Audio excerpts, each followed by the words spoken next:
You're listening to the Story By podcast. This show features short fiction with two things in common. First, I wanted to share them. Second, the rights to option or produce them for other media are available. My name is Lewayne L. White. I'll be the host and narrator.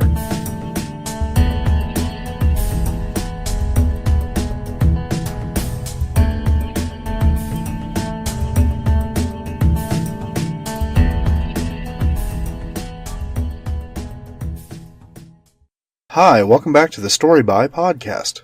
Today's episode includes another two-fer. House Call, a flash fiction piece written for Bewildering Stories' second fiction contest, and Hayden Seeks, a short story written for the same competition. I won't go into the details of the contest until the end of the show because you came here to listen to stories, not me talking about me. Also, the theme of the contest might be a little spoilery. Anyway, if you want to hang around after the show, I'll tell you more. But if you just want me to get to the stories, well, here you go.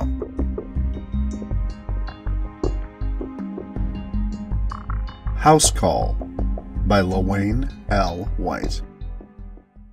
The house doesn't look haunted, the realtor said, pointing at the 20-year-old split foyer home. That's because it's not, thought the man in the dark suit. Though he said, when I've finished, it won't be.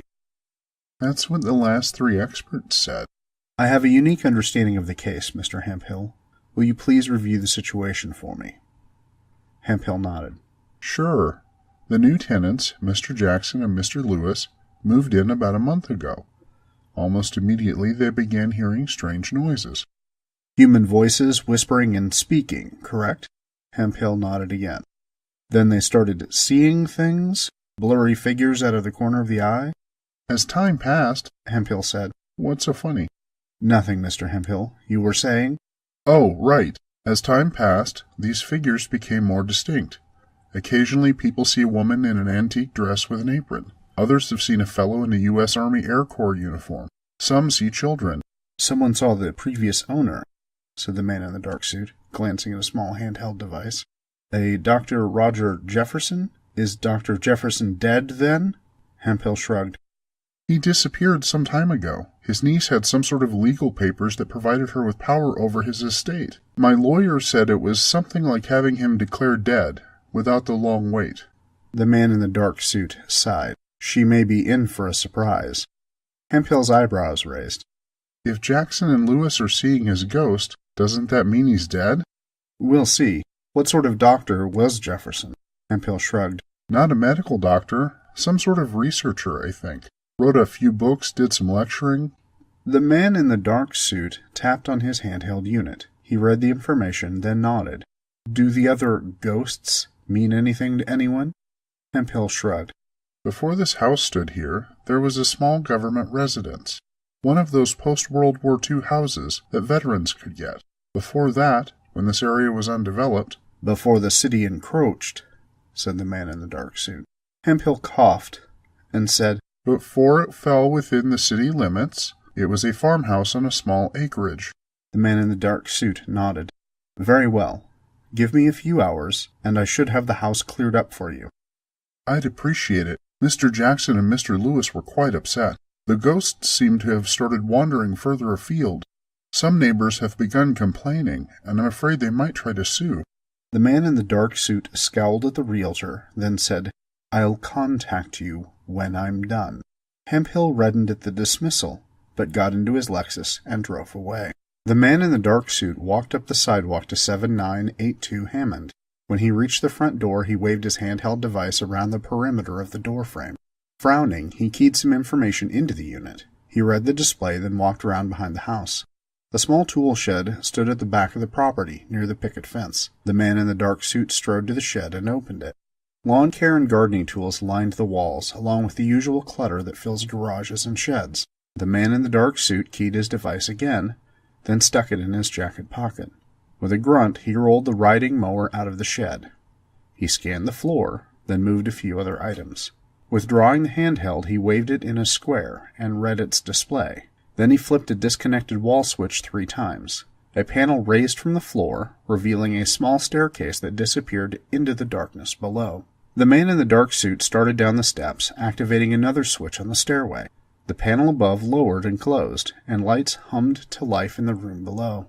The man in the dark suit surveyed the hidden lab.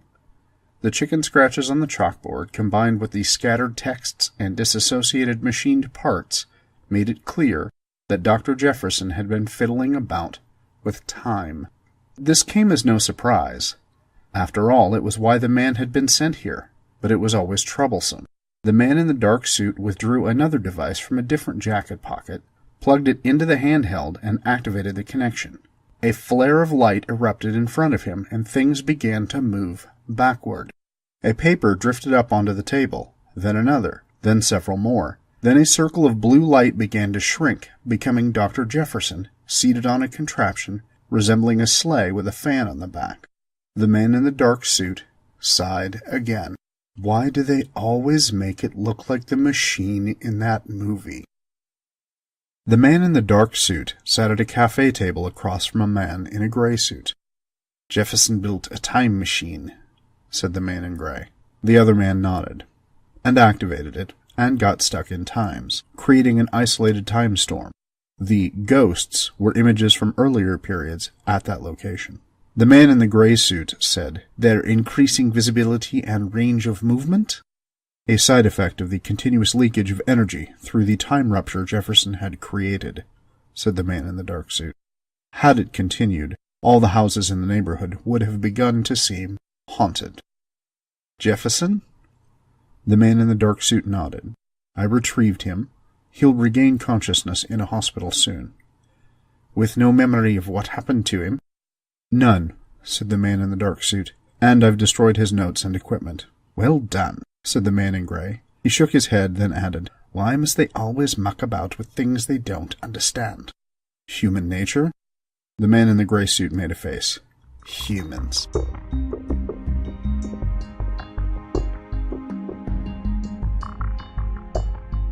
Hayden Seeks by Lewayne L. White.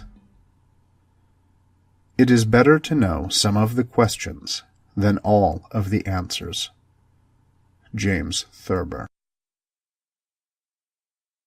Haydn Hughes, though named after a composer, had no interest in music. His obsession was conspiracy. He longed to know the answers since that fateful day in Dallas when JFK's head exploded. 5 years old at the time, Haydn had been as shocked and saddened as the rest of the nation. That night he asked his father why someone would do something like that, and his father said, No one really knows. Haydn hated the phrase, no one really knows.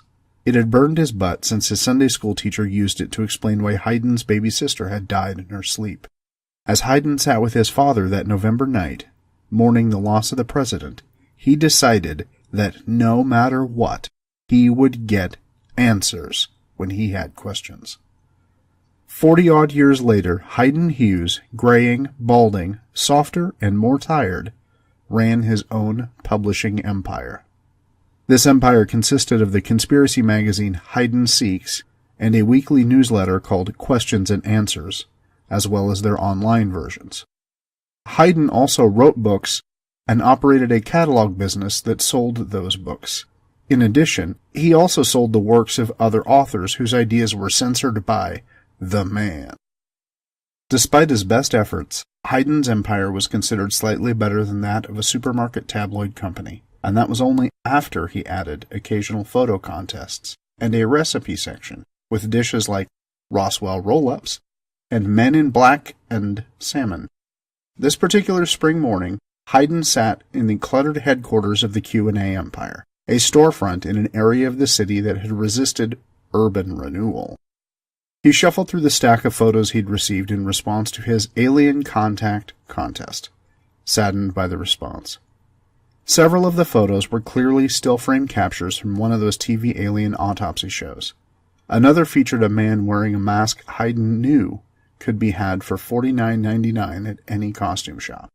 Contest only wins you $50, bub, Haydn mumbled. Hope you didn't buy that mask special for this. Haydn sifted through the stack again and found one that belonged in an entirely different sort of publication. Sighing, he threw the photos into the circular file and picked up his mail. Bill. Junk mail. Bill. Reminder from landlord that Haydn was a late payment away from a leg fracture. A tidy, cream-colored envelope bearing a university logo? Haydn sat up, searching through the detritus on his desk. Finding a 7-inch long replica of Excalibur that he'd gotten from an ex-girlfriend who'd later tried to stab him with it, he slit the envelope open and dumped out the letter. He sagged when he found a note scribbled in a child's handwriting. Haydn glanced over the letter, then pitched it into the circular file atop the photos.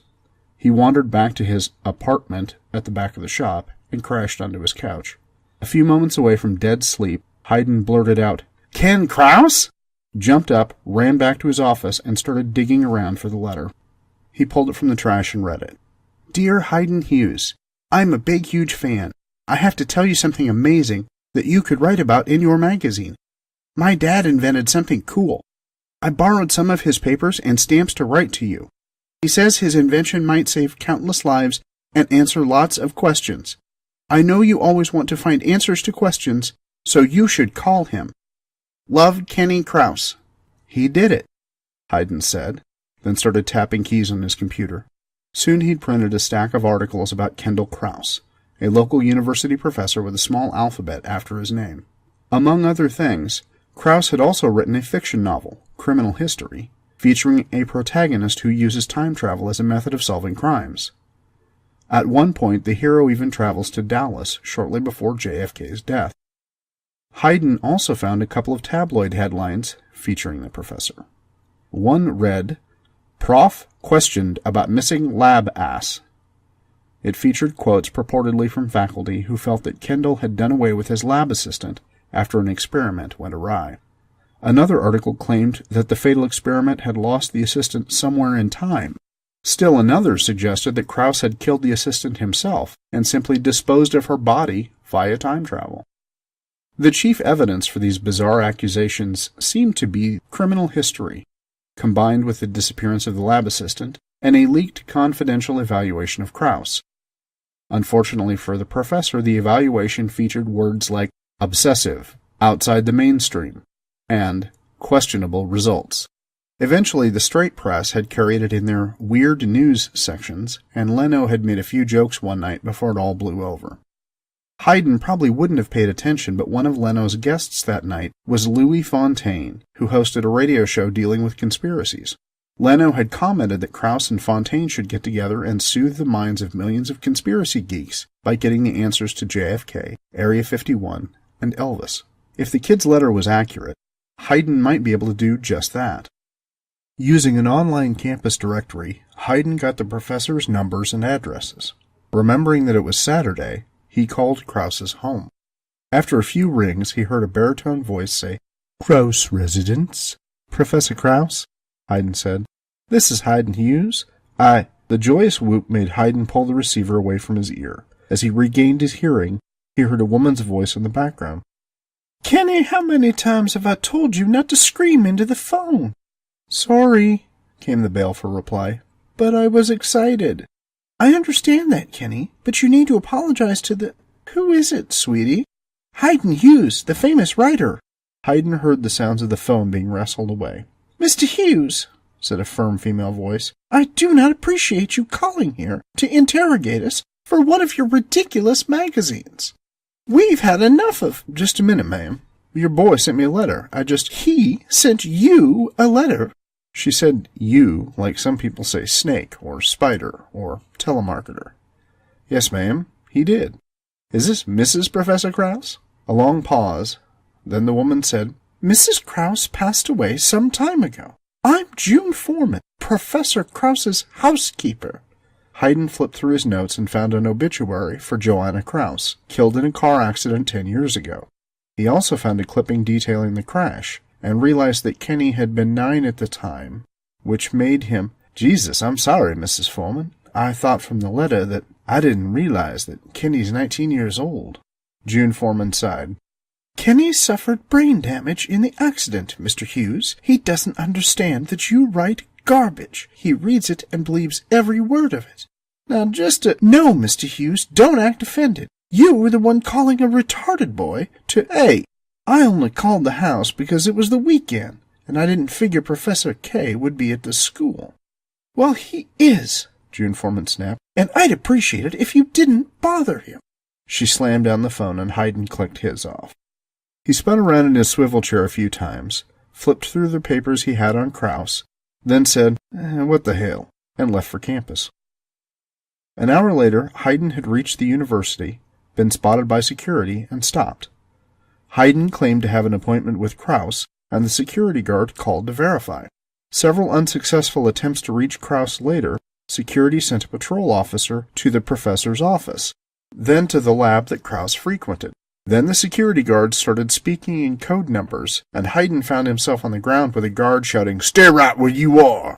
Since he had pinned Hayden to the ground with a flashlight between the shoulder blades, Hayden thought the order seemed redundant, but while the guard leaned over him, Hayden had the opportunity to hear the radio traffic. Krauss was dead in one of his labs, shot twice in the back of the head.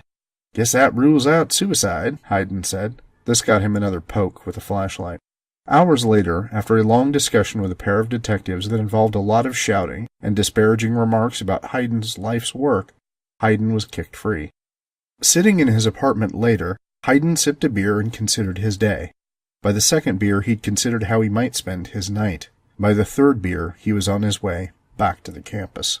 When Hayden arrived at the McCallum Building of Science and Technology, the first thing he discovered was the lack of security. Praising his good fortune, he slipped into the building, read the directory, and located Lumley Hall, the wing containing the crime scene. He made his way through the building, getting lost only once. Hayden considered this an excellent omen, since he'd forgotten to bring a flashlight. When he found the lab, he wondered what to do with the crime scene tape stretched across the doorway. Then one end of the tape fluttered to the floor. "Yes," Hayden whispered. "More good fortune." Then he stepped into the lab, saw the man in the dark suit, and realized why the door wasn't properly sealed. Hayden turned to run, heard a pop behind him, and fell to the floor in a loose heap. The man in the dark suit dragged Hayden back into the lab, then shut the door. Hayden couldn't move. He didn't feel anything holding him down. He just couldn't move. "You can talk," the man in the dark suit said, "which I'm sure you're keen to do, but please do it quietly." "What?" Hayden said, then added, "I can talk." "I believe I said that," said the man in the dark suit. He turned his back on Hayden and began to rummage around in the desk and file cabinets. "Who are you?" Hayden asked. "A cop?" "No," the man said, continuing his search. "The killer?" "If I were," the man said, "you'd be dead, and I'd probably have what I came for." "Why am I paralyzed?" "A unique neurotoxin. Unfortunately, ensuring that your autonomic nervous system continues working properly has the unintended side effect of not paralyzing your mouth." He then added, "I cannot tell you how often I regret that." The man walked back toward him, bent down, and pulled something from Hayden's back. He brought the object before Hayden's eyes. "The charge in this dart should keep you in that state for at least an hour, so I hope you don't need to go to the bathroom." "I'm good," Hayden mumbled as the man dropped the dart into a jacket pocket. The man said nothing in response. He simply stood and pulled a small handheld device from a different jacket pocket. "That one of those PDA thingies?" "No," the man replied, waving the device in ever-widening arcs before him. "It is not one of those PDA thingies." Hayden considered the man's behavior, manner of dress, and equipment. "You're a mib, aren't you?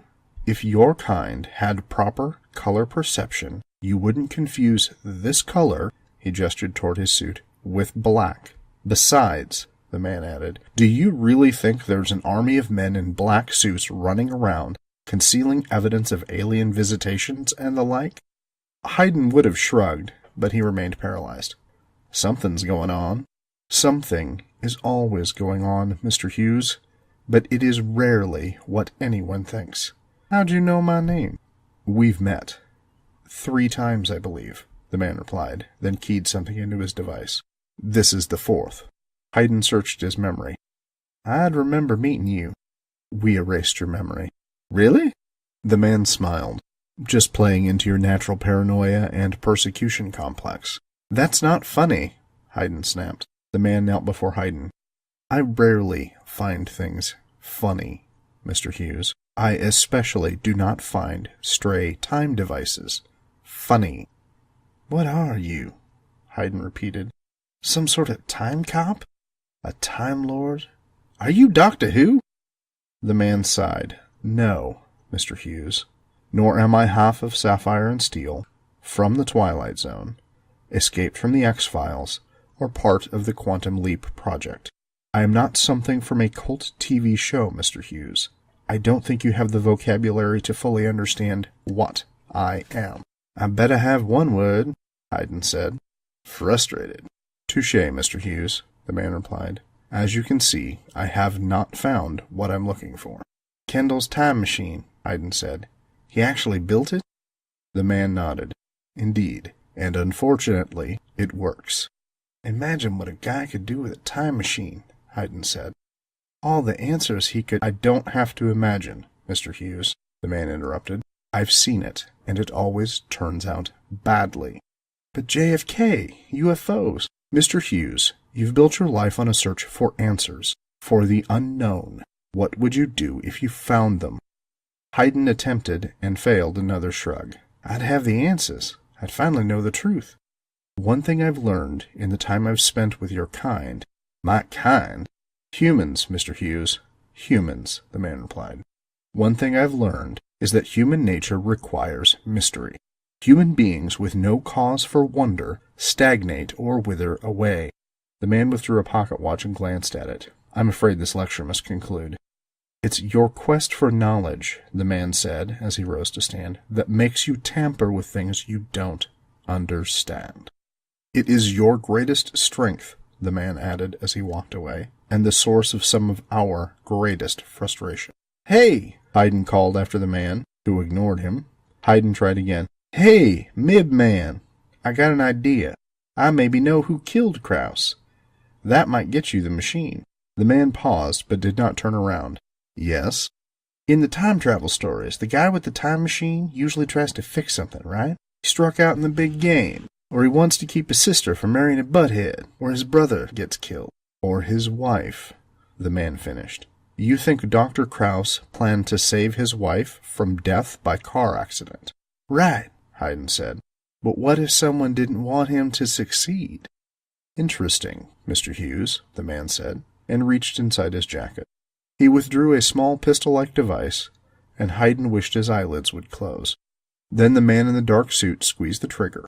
Hayden heard a pop, and he felt his body burst into flame. He screamed until darkness enveloped him.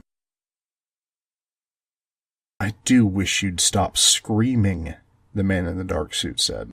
Hayden blinked his eyes, rolled his head to the side, and realized simultaneously that he was alive, unparalyzed, and lying in some grass. What the... The man in the dark suit leaned over him. Another dart, Mr. Hughes. It releases you from the effects of the previous dose. Hayden gasped. Why? Because I didn't want to carry you all the way here from the university. No, Hayden wheezed. Why painful? The man in the dark suit shrugged. Unfortunate side effect. Hayden rolled over and looked around. Professor's house? Indeed. How? Don't remember any... A fortunate side effect, the man replied. Hayden glanced at his watch. Missing time, too. Let's not start that again, Mr. Hughes. Ready to stand? Hayden shook his head, but took the man's hand and felt himself pulled upright. You're not warm, Hayden said. No, I'm quite comfortable, the man replied, and knocked on the door. The sound of an approaching animal herd came from within. The noise halted at the door, which flew open, revealing a large man wearing a Buzz Lightyear t-shirt. He stood nearly 6 feet tall with a thick body, soft features, and dark curly hair. Hayden thought briefly of the Pillsbury Doughboy with a wig, then said, Kenny Krauss? Hayden Hughes! The boy reached out, snared Hayden, and began hugging him while repeating, Hayden Hughes! Hayden Hughes! Hayden Hughes! Kenny paused long enough to turn back and yell into the house, June! June! June! Hayden Hughes is here! Hayden Hughes is here! Hayden Hughes is here! As Kenny looked back toward Hayden, he spotted the man in the dark suit. Kenny cocked his head and said, I know you! The man in the dark suit nodded. Yes, Kenny, we've met before. A long time... Kenny, what's all the noise about? June Foreman strode to the door. Tears had ruined any makeup, and she wiped at her reddened nose. When she saw the two men, she froze. Who are you? This is Hayden Hughes, June, Kenny said, pointing at Hayden. And the other guy is— Get out! June Foreman shrieked at the men. You vultures! You sick sons of— Whoa there, Miss Foreman, Hayden said. There's no call for— Professor Krauss just died this morning. What the hell can you be thinking, coming here? June Foreman grabbed Kenny's arm. Come inside, Kenny. Kenny stood still. No! June Foreman's jaw dropped. Kenny! Kenny pointed at Hayden again. He has questions, and he gets answers. Hayden said, Yes, Miss Foreman, I have some questions. Then the man in the dark suit drew his pistol and shot her. Kenny looked at June Foreman, who lay sprawled on the floor. He looked back at the man in the dark suit and said, She did something bad, didn't she? The man in the dark suit nodded. I think so, Kenny. The man in the dark suit sat at a cafe table with a man in a gray suit. So the woman had the device, said the man in the gray suit. The man in the dark suit nodded.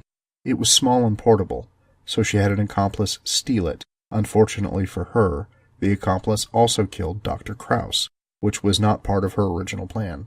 What was her intent? The man in the dark suit shrugged. Mr. Hughes suggested that she had taken the device to prevent Dr. Krauss from saving his wife in the past. Eliminating the need for a housekeeper? The man in the dark suit nodded. Mr. Hughes, said the man in the gray suit, is only human. True, replied the man in the dark suit, but he is also correct. Ms. Foreman responded very well to the dart loads. She revealed extreme romantic love for Professor Krauss and a motherly love for Kenny. She also suffered guilt over causing the professor's death. Ultimately, the man in the gray suit replied, her motivation is secondary. Our primary concern was the device, which you have collected and eliminated. The man in the dark suit nodded. All of Dr. Krauss's work has been dealt with. And his son? He will be raised by an aunt and uncle in a state in the American Southwest, said the man in the dark suit, which puts things back on track. What of Mr. Hughes? The man in the dark suit replied, as far as anyone else knows, he single-handedly solved the crime and revealed Ms. Foreman's plot and accomplice. He also discovered that the missing assistant had actually run off to get married without telling anyone. After a moment, the man in the dark suit added, he also continues his search for answers, as he is supposed to. On that subject, said the man in the gray suit, was it really necessary to tell him the truth about that Kennedy business? We both know that no one will take him seriously, said the man in the dark suit.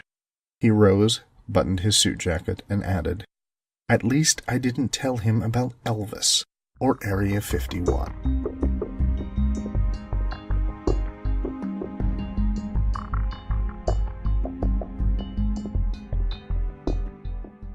As you may have surmised, the contest theme was time travel. This happened to work out just right for me, because aside from being a fan of most of the fiction that the man in the dark suit mentions, I had recently discovered Sapphire and Steel, which is both a forerunner of sorts to shows like The X-Files, and inspiration for my time-traveling problem solver dressing in a dark suit. The titular Sapphire, played by Joanna Lumley, and Steel, played by David McCallum, were operators in an ill-defined agency that assigned them to deal with unusual situations, usually involving some disruption in time. They seemed to be extraterrestrial, and each possessed unique supernatural abilities. The man in the dark suit, while occasionally dismissive of humans, is not extraterrestrial, though I'll leave it for later stories to reveal his nature and the full scope of his mission. If you liked The Man in the Dark Suit, or any of the stories featured on the Story By podcast, I'd appreciate some love over at iTunes. 5-star ratings increase the show's exposure and help me find new audiences. If you do the YouTube thing, then give the episode a thumbs up. I don't know if that really does anything to help find audiences, but at least I'll know the people listening enjoy the effort. You can also say hi on Facebook, Twitter, or one of the other places that'll be linked in the show notes. As always, thanks for listening. I really appreciate it.